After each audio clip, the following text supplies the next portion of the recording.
When you are working with TradFi, JPMorgan and US Treasury, what has been changed for you coming into crypto? JPMorgan spends tens of billions of dollars a year just trying to figure out who owns what. But on a blockchain, it's all one ledger. It's just not the same thing at all. Meet Staci Warden, a former US Treasury economist who worked inside JPMorgan and Nasdaq. And is running one of the largest blockchain foundations.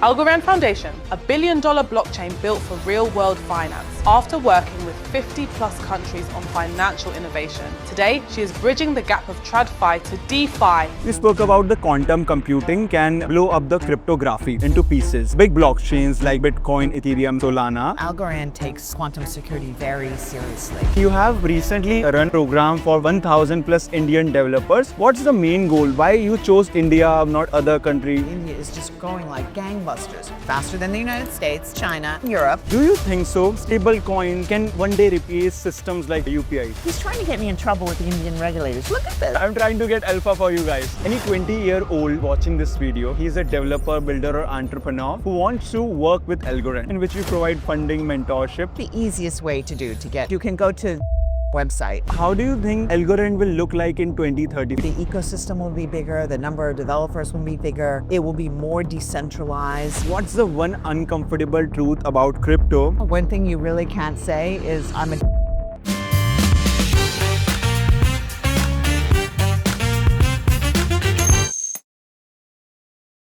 Staci, today people know you as a CEO of Algorand Foundation. Okay. Who were Staci before all of these titles, before the TradFi, before the crypto, and what was your motivation of that point of time? So I always cared about developing countries and emerging markets, and I always cared about growth. Yeah. So I had this theory. I'm not the only person to ever have this theory, but I had this theory that if households could have savings, and the savings weren't just sitting in banks, they could actually go to the entrepreneurs better. Then the entrepreneurs, the businesses would grow. They'd hire more people. The people would have more income and then have more savings, and then it would go back into, and so this virtuous cycle has been like my North Star my whole life. And so when I first started, I was thinking about economics. Then I started thinking about finance, and then I started thinking about crypto. And because from economics to finance to crypto, it's a one-way street. You never go back the other direction, only you go this way. And so that's kind of how it happened in terms of my philosophy of things. Yeah. You also spoke about you have cared a lot for the developing countries, and you have helped a lot of Afghan women. What have your experience with them, or any heart-touching story that you still remember? Well, I have worked at the US Treasury Department. I have worked at JPMorgan. I have worked at the Nasdaq. I have worked at a couple of think tanks. I'm old. I'm an old woman.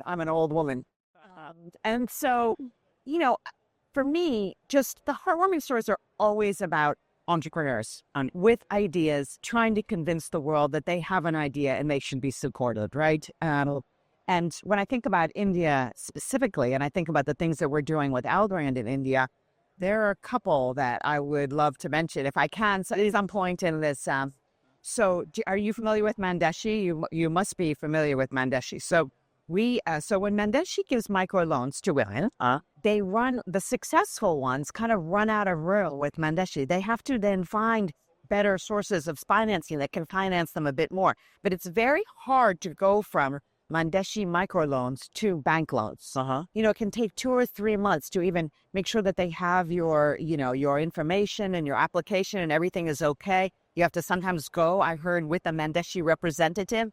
It takes a long time, But these women are creditworthy and they have successful businesses. They want to grow their businesses. So taking advantage of the India stack, taking advantage of the DigiLocker, taking advantage of the blockchain, we have been able to take their credit scores from Mandeshi, put it in the DigiLocker. Then the banks, they could access the credit information, a token of it, from the DigiLocker. And now we have, and we're still in beta.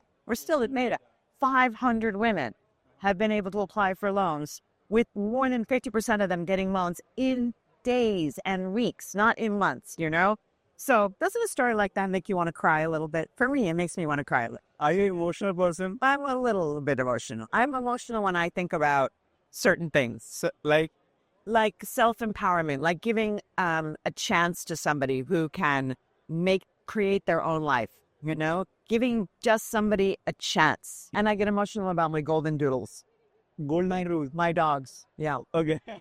Everyone loves them. Everybody wants their dog. Okay. So, if we go back in your story, okay, when you were working with TradFi, Yeah. JPMorgan, Yeah. and US Treasury, Yeah. what has been changed for you coming into crypto? A lot of things, right? In TradFi, JPMorgan, for example, which is one of the best bets, right? JPMorgan spends tens of billions of dollars a year just trying to figure out who owns what. What balance sheet is reconciled with what balance sheet? Where is the money? It's all like on these different databases that all have to talk to each other, right?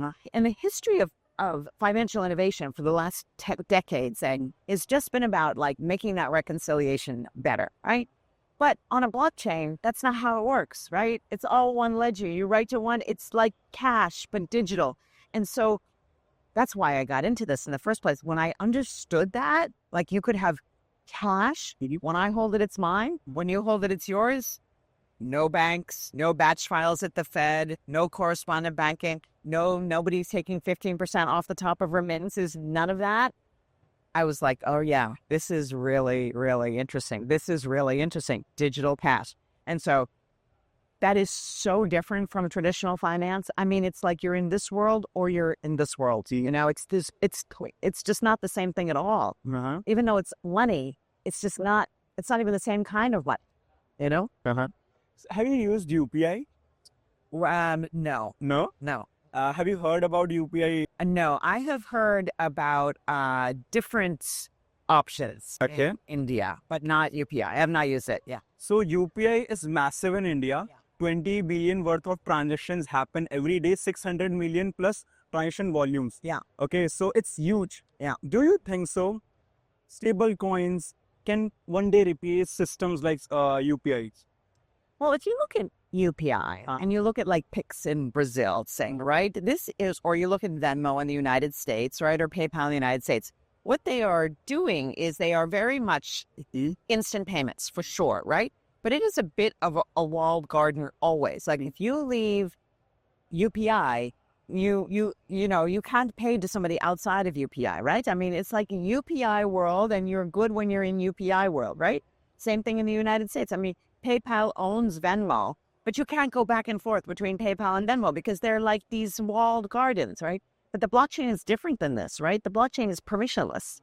And so for me, well, I will say that UPI, of course I've heard of it, even though I've never used it. It works very well, right?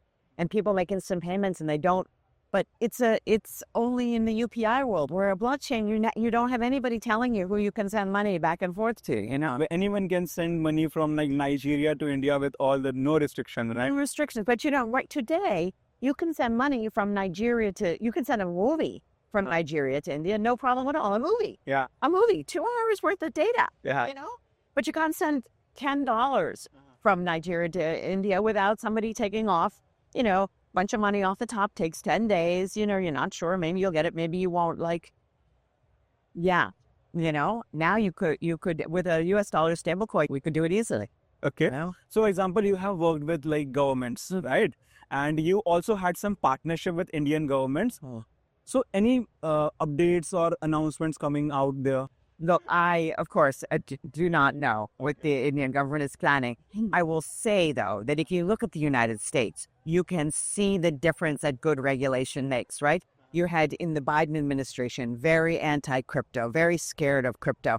And you have in the Trump administration, very pro-crypto, right? And most importantly, it's not what the Trump family is doing in crypto. Forget about that. What's important is they passed the Genius Act, the stablecoin legislation. And as soon as you give crypto rules to the road, regulations that they can understand and comply with, we want to comply with regulations. And so it's just important that we understand what we can and can't do so we can try to move the industry forward. And that's going to be true. And you can see how important that is when you look at the US. It's going to be that important And, I will say when companies like Tata, when companies like Reliance start really demanding this stuff, I think the Indian government's going to be responsive to that. I hope so. Anyway. Okay, let's say I'm your Uber driver, okay? Okay. You just came in my car and you told me you work with Algorand. Okay? Yeah.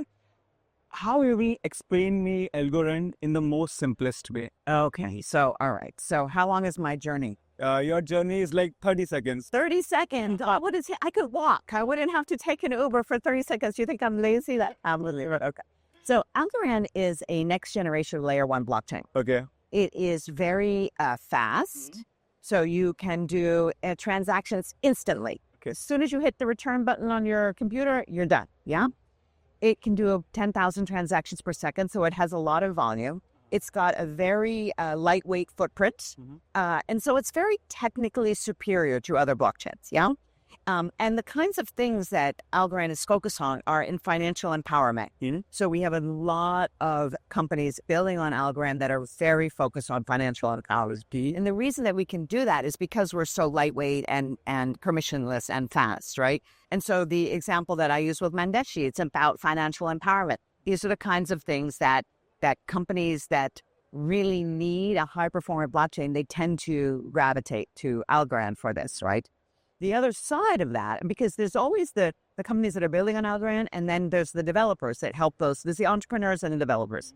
The other thing about Algorand is that it is fully Python and TypeScript in its developer environment. Now, to me, I don't know the difference between Python and TypeScript. I don't really care. But if you're a developer, you are in Web 2 or you're in, traditional industry, Python already. Yeah. You've already coded in Python. So when you're looking at Web 3, you're a little bit more inclined to take a risk with Algorand because you can just use the language that you already know.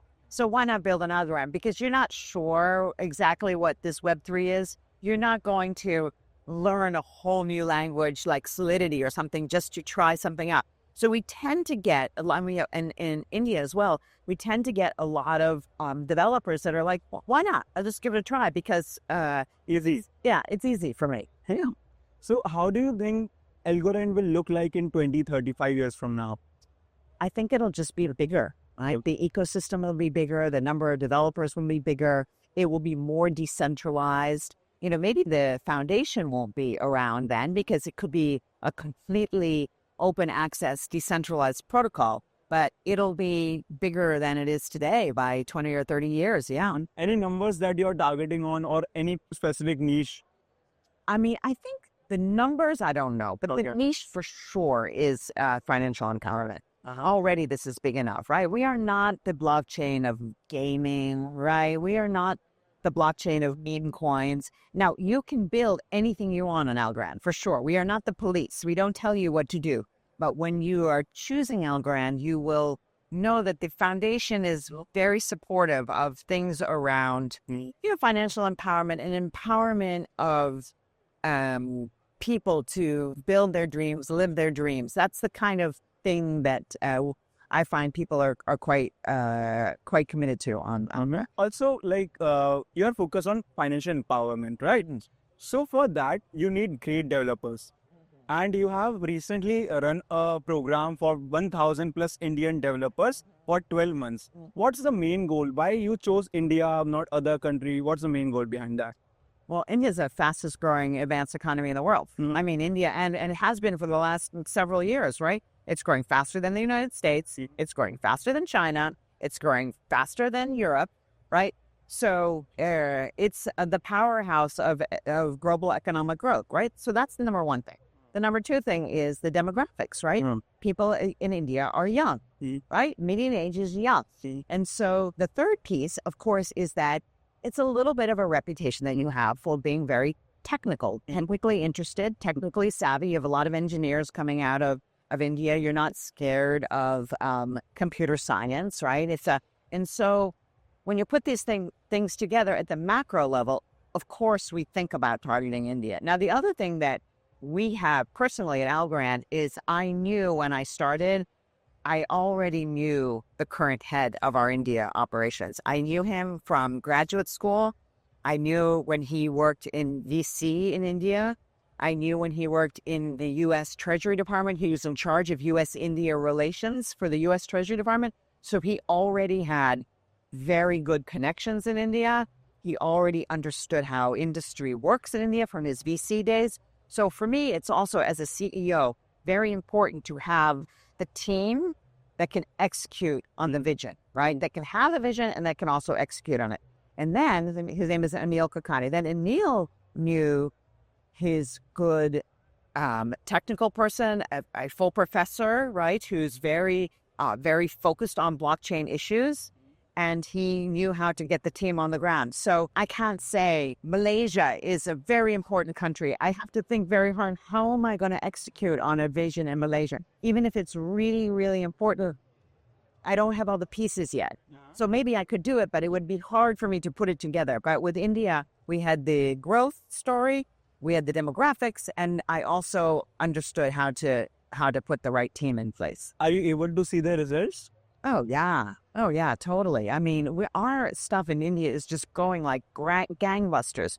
We have 5 projects on mainnet now. We have so many people coming to our summit this year. In fact, Anil was just giving us text messages saying about crowd control, because so many people, registering and trying to get in this weekend. So I'm flying there tonight, actually. Wow. So yeah, Which part? to Bangalore. Bangalore. Yeah. So we have our the end of our pitch competition is going to be happening tomorrow. So I'm going to be able to see the top pitches, and then we have our conference, which is going to be Saturday and the Sunday.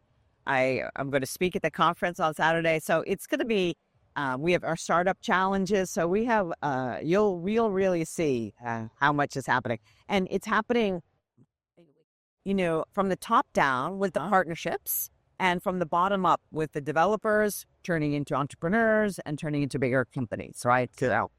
So like, let's for example, any 20-year-old is watching this video. He's a developer, builder, or entrepreneur who wants to work with Algorand. Okay. Yeah. So you run an acceleration program in which you provide funding, mentorship. Yeah. So could you please give him the step-by-step process? What should be the guide? Okay, so one thing you can do is you can go to NASCOM website, and there's a whole training program there. So that's the easiest way to get. You can also get in touch with us directly, of course. If you have an idea, but you don't know how to build, we can help put you in touch with builders. If you're a developer, you can come and join one of our developer programs. And so it's, you can go to the Algorand website and get all the information you need. And if you want to try to come to the conference, you should do that now. It might be a little late for now, but Algo Bharat happens every year, right? Yeah. Yeah. So if not this time, maybe next year. And they have a Twitter handle. They do a lot of content. They do Twitter spaces all the time. I mean, they have a big outreach program. Okay, sounds good. Yeah. You spoke about the quantum computing can blow up the cryptography into pieces. Okay. And especially there's a huge threat for big blockchains like Bitcoin, Ethereum, Solana. What do you think that maybe they can be destroyed by quantum computing? What's your overall thought on that? Okay, so I am not a quantum cryptographer, so I don't know, of course, and I don't have anything to say about the quantum security of other blockchains. I don't have anything to say about that. I will say, though, that Algorand takes quantum security very seriously. Algorand was founded by one of the most famous cryptographers in the world, and we have, as part of our advisory team, a very well-known and very serious post-quantum cryptographer who focuses in these areas. And the first thing that they did, and they did this before I came, so I don't take any credit for this, and my brain is not big enough anyway. They said the most important thing to start is to make sure that the history of the Algorand blockchain is quantum secure. Because the biggest threat is that somebody goes back, they have this quantum approach, they break into your chain, they go back and they change the history. And they say, oh, Staci had 10 algos. Let's give Staci 1 million algos. Let's just change that number. And then because the blockchain is the record, all of a sudden I have 1 million algos, right? I don't have 10 algos, I have 1 million algos. And so you absolutely have to protect the integrity of the history of transactions on the chain. And so we use very fancy thing called Falcon keys. Every 15 minutes or so, it takes a snapshot, which is approved by all of the consensus, the same consensus mechanism for the blockchains, and says, okay, this is the history, this is the snapshot. And so that cannot be broken in a quantum way. So that's the most important thing. Now, further steps that every blockchain has to worry about is like, is your wallet quantum secure, right? These various things are to be completely quantum secure is a larger challenge for everybody to, and we're of course focused on it like I hope everybody else is as well. But we are very pleased to have reached this milestone of quantum security of the transactions on the chain. So is Algorand a quantum-proof blockchain right now, or it's in the process? The history of transactions is completely quantum proof. Okay. So I will say this. Okay. Is the wallet quantum proof? No. So you have to take the different pieces and understand what the full picture of quantum proof is. But the most important piece, the history of the transactions of the chain, you cannot mess with it. You cannot alter it. And wallets, you're working on that. Yeah, everybody is working on every piece of it. But the problem actually is not that it's impossible to do. The problem is that the way that you develop the private keys, the keys are so big that it's quite hard to manage. So it's really about managing the heft of the thing rather than they tell me. I mean, like I say, I'm not a cryptographer myself, but it's really about making it workable as much as it is, understanding how to do it. Okay. Don't you try to hack into our chain. Are you a quantum? Okay. I'm non-techie like you. Okay. All right. So you also had a partnership with Google on the AI part, okay? Especially for the micro payments. How do you think blockchain and AI can work together in the future, and how the future looks like? Yeah. So I think that there's a couple of different ways that these go together. And I'll start with the most high-level principle, right? Which is that AI can make things that aren't real, right? It can alter things. It can alter photos. You are seeing always now on your Instagram fake AI photos of, tigers and lions and elephants together, drinking tea or whatever, right? Like, I mean, it's crazy, some of this stuff. But the blockchain is the integrity of information. And so I think that AI will not reach its full potential unless it also has the blockchain to say, this is real, this is not real. So if it has that timestamp on chain, on the blockchain, and you alter it later, you can alter it, but you always know the history of what it was originally. And this, I think, is going to be, so I think of it as kind of a symbiotic partnership that for AI to really flourish, it will need to have a base of blockchain to understand help understand what's real and what's not. That's the first thing. Okay. But I think your question is a bit more about payments and agentic payments. This is the partnership with Google. So if you think about these AI agents, an AI agent is not going to walk into Chase Bank and say, oh, can I have a bank account? Because I need to spend some money. It's never going to happen. So the AI agents, especially what we call level 3 agents, which work independently of human interaction, they're going to need accounts. They're going to need access to money. The kind of money that they have is going to be crypto type money, right? So the standards that Google put out, these are all ways to make sure that you can show agents how to spend money and how to access money. And so this is a very important partnership because we think this is the future, right? Agents are not going to get bank accounts. Agents are going to spend crypto. It's going to be automatically going to work. Yeah, because also they're going to talk to each other with smart contracts, and they have smart contracts that can release funds. And so if you think about, I love Italian shoes and I love, brown leather Italian boots. Well, I don't have that much money. I have to be very careful. But I'm always like on the web looking, these boots on sale, I can have an agent now, a shopping agent that just scrapes the web all the time, 24/7 and always. And I can tell that agent, for example, if you ever see Italian leather boots, 15% on sale, buy them for me, And the agent can buy, if the agent has a bit of money that I can control, I can give it control over like its own spending money.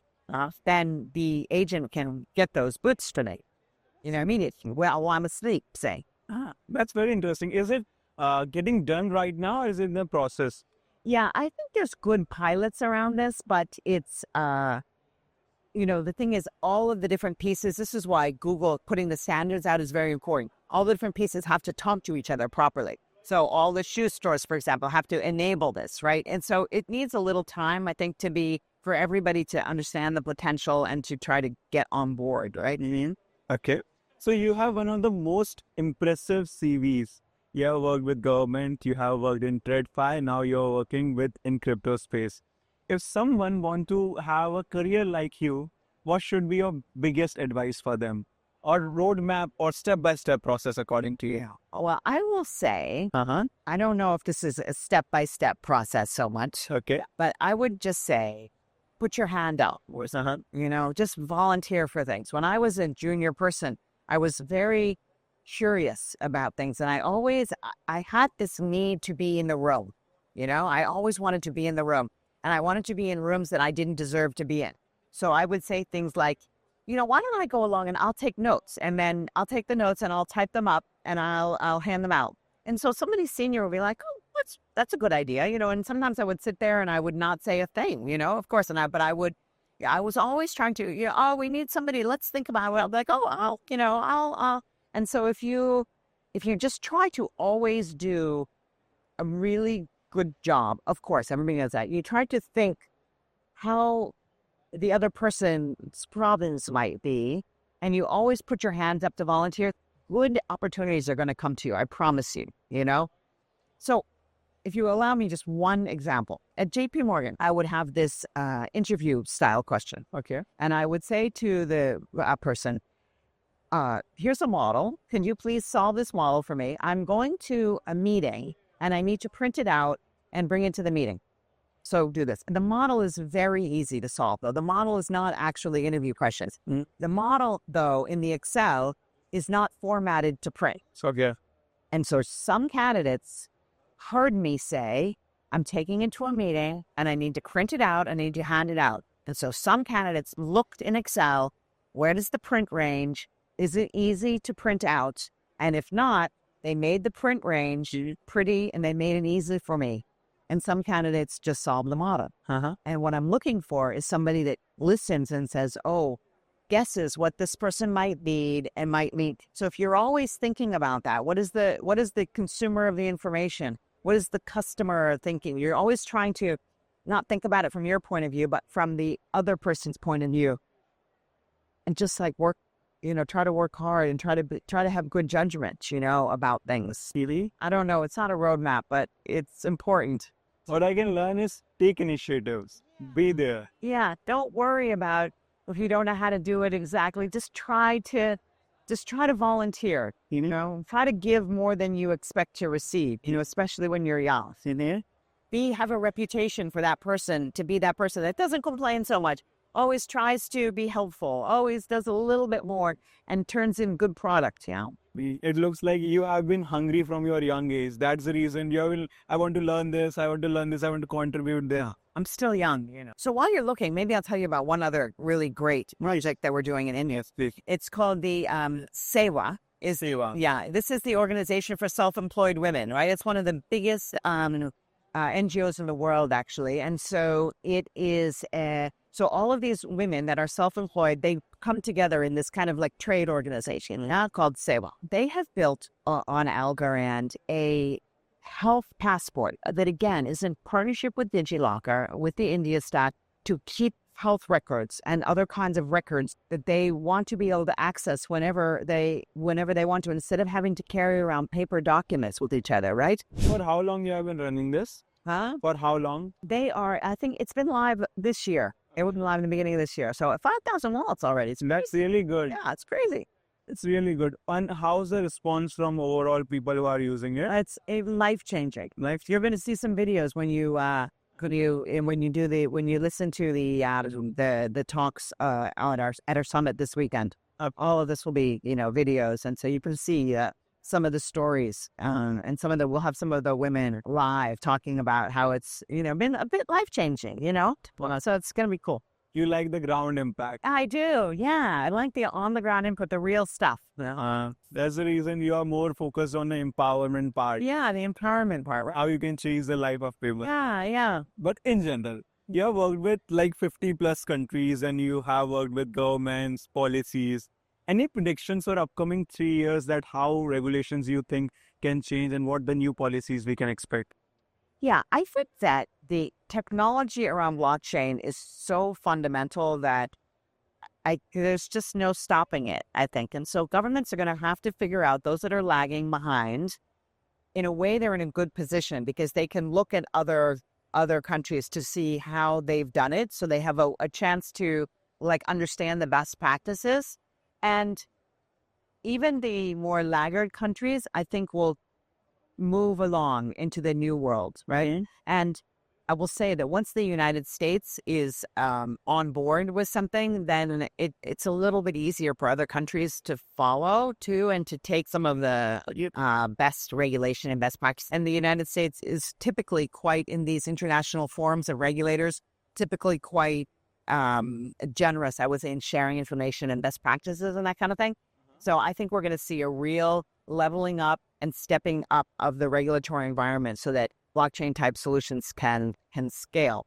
There's always going to be tricky questions around it. You know, you want to make sure that, you know, terrorists are not using these for nefarious ends. And you worry about things like North Korea and the hacks. But in general, the good is so outweighs the risks that the industry will move forward inexorably forward, I think. Okay, I have seen that like governments are more open to private blockchain and very less about public blockchain because they kind of lose the power there. So what's your thought on that? Do you think governments are full-fledgedly going to use public blockchain in upcoming future? I think they will be careful with their use of public blockchain. Okay. Yeah. I think they will start with information that they are not as worried about. So, for example, you know, the U.S. government is putting things like GDP data and stuff on Algorand now as well. But they will increasingly, they just need a little time to get comfortable. And as blockchains develop better and better privacy solutions as well, governments will be more, you know, the thing is, governments, they want privacy and they don't want privacy, right? Like, this is the thing. So, like with health data, you need privacy. With financial data, they want to be able to look at it and make sure that no, you know, bad actors are using it. So we find a good balance that governments can be careful with in terms of not only the data that they put on, but the data that they allow to be used on a blockchain. So I think that'll be a slow process, and it will not go like this. It'll go like this. It will take time. Yeah, it'll take a bit of time. Okay, this will be kind of spicy question. Okay. Okay. What's the one uncomfortable truth about crypto? Something that you can get cancelled if you say it on Twitter today, but the world need to hear the most. So something new that's true that you're not allowed to say. I think right now, one thing you really can't say is I'm a Democrat. Because the Democrats were so terrible for crypto. I am a Democrat, and people know that I'm a Democrat, but it's very hard to say I'm a Democrat because the Democrats were so terrible with crypto. I mean, they were criminally terrible, right? And so it's very it's very hard to talk about some of the good things of the Democratic Party in crypto because they were so terrible in crypto. Even Democrats that are into crypto say how terrible they are. Terrible. So this is one thing. It's just they're so terrible that it's hard to talk about that. Yeah, that's what I would say. For me, is the biggest thing. Do you think now upcoming Democrats leader will have a different position for crypto? You know, this is a very good question, and I think it will break on demographic lines. So young people in both parties will, and this has happened a bit. You know, I mean, part of the problem with the Democrats also was how old everybody was in Congress and how old Biden was, right? I mean, and they were like, what is this? What is this thing? We don't understand. We don't know, you know. And so, but we did see bipartisan consensus among younger people in Congress. And I think for sure, and the Democrats also realize, I think now, that, you know, 30% of people in the United States call crypto, right? Something like 45% of people have pets. It's like the Democrats are like, we don't like anybody that has pets. You know, it's ridiculous, right? It's 30% of the population. So I think they realize also they're making mistakes. They made mistakes there. So I think, and I hope that they will get their act together if they're ever in power again. Do you have any thoughts on Mamdani? I think he brings a lot of energy to we'll see what he does. It's early days, but he certainly brings a lot of energy. He's a young leader. Like, Yeah. yeah. What does a meaning of life for you today? I heard a very good analogy recently that I like is that, if life is a glass and you have rocks and you've got pebbles and you have sand. No. If you fill the glass with sand, then you will have no room for the rocks. So you have to figure out what are your rocks, and you put the rocks in first. And then when you have all your rocks in, then you take your pebbles and you put your pebbles in. The rest of the room you fill with sand. And so for yourself, you have to think, what rocks are there for you about your family and your friends and having an impact in the world, being a kind person, making yourself available for podcasts in India, the really important things in life. Yeah. You do those first. And then you say the tier 2 things that are important, right? And then you fill the sand with the junk food and the social media and, all of this stuff that but you try to stay true to what are the things that are the most important for you. Yeah. You try to put your efforts and energy there. What is your top 3 rocks right now? My top 3 rocks are definitely my friends and my family, for sure. My close relationships. Right now, it's helping Algorand succeed, right? My duty as the CEO, my interest in this technology, making sure that Algorand is the best that it possibly can be, and that we have the best environment for people to build in that are trying to do the things like Seva and Mendeshi are trying to do, right? Sow and Reap is another example. And then my third, I think, is my health and strength. So what I have been bad in the past a little bit is not having enough time to work out and not taking care of myself because I'm working all the time. I'm not taking the time to make sure that I do that. So, and fourth is my tennis game. Tennis game. Do you like tennis? I'm trying to get better. And I got to take that rock and I got to put it in this glass here and get my tennis game better. That's really good. Yeah. Are you into yoga or meditation? Yeah, yoga and meditation. You are? Yeah, but they're different. For me, they're different. So sitting in Vipassana is sitting, and yoga is yoga for exercise. I don't have them together very much, yeah. So some people do, but I don't. You don't? Yeah, I have not learned this exactly. You have a really successful career, right? How do you want your legacy to look like? Just, that I was a nice person and that I acted morally, that I didn't do, I did the right thing when I had the option of doing the right thing and the wrong thing, that I did the right things, and that I left Algorand ecosystem better than when I found it. In crypto, especially in crypto, it's so much capitalistic industry. We sometimes get motivated to be greedy, right? How in that position, how do you make sure that you are on your ethics and not get caught up for the gains there? Well, how do you make sure that, I mean, in the media too, right? You've got lots of opportunities to act unethically, lots. In crypto, I have lots of opportunities to act unethically, but how did your mama raise you? How did my mama raise me? You're an ethical person or you're not, It's the basic, right? Yeah, it's just how you live your life, your principles. If you have your principles of being ethical, it doesn't matter what temptation you have, Okay, this question I personally like the most. Take me back to the most insightful and life-changing conversation you ever had. And what was your biggest learning out of it? I mean, I'm tempted to think about conversations that happened when I was young, and I guess I'm tempted to think about advice that maybe bosses or mentors gave me when I was young. I can think of a couple of those. I worked for a very well-known, very busy economist, and he would tell me, he would just say, handle it. Every time I tried to, it's not really a conversation. That's why I'm pausing a bit. If this is what is the advice?